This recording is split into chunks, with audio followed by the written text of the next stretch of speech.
જોહાર, હું ધર્મેશ કુમાર ભીલ. આજે તમને અમે વાત કરવા માટે જઈ રહ્યા છીએ નિમ્મસ ગ્રામ પંચાયતની અંદર થયેલ ભ્રષ્ટાચાર બાબતે.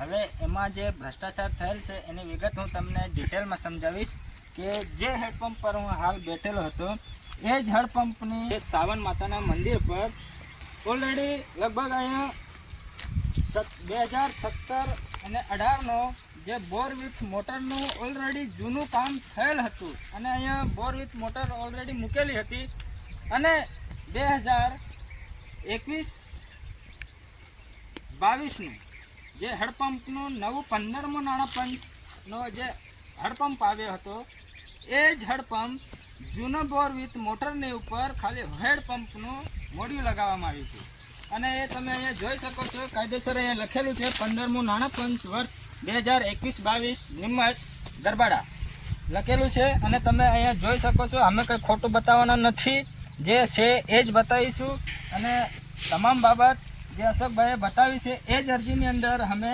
સાવન માતાના મંદિર પાસે બોર વિથ મોટરનું જૂનું કામ થયેલ હતું, પરંતુ તે કામ પર હેડપંપ બેસાડી નાણાં ઉપાડી ઉચ્ચાપાત કરેલ છે. એની સાથે અમે તમામ મુદ્દા લીધેલા છે અને તાલુકા વિકાસ અધિકારીને અરજી કરેલ છે, છતાં પણ 3 મહિના થવા આવ્યા હજી સુધી તાલુકા વિકાસ અધિકારીની કોઈ ટીમ અહીંયા સ્થળ તપાસણી કરવા માટે આવી નથી. તો શું અહીંયાના અધિકારીઓ મળતિયાઓ છે કે કેમ એ અમને હજી ખબર પડી નથી રહી અને આ ગામના લોકોને ગેરમાર્ગે દોરવાનું કામ કરી રહ્યા છે. તો ખરેખર આવું ના થવું જોઈએ અને કામ જે છે એ સચોટ કામ કરીને અમને આપો. અમારા ગામનો અમે વિકાસ ઈચ્છીએ છીએ, કોઈ ખોટું કામ નથી ઈચ્છતા.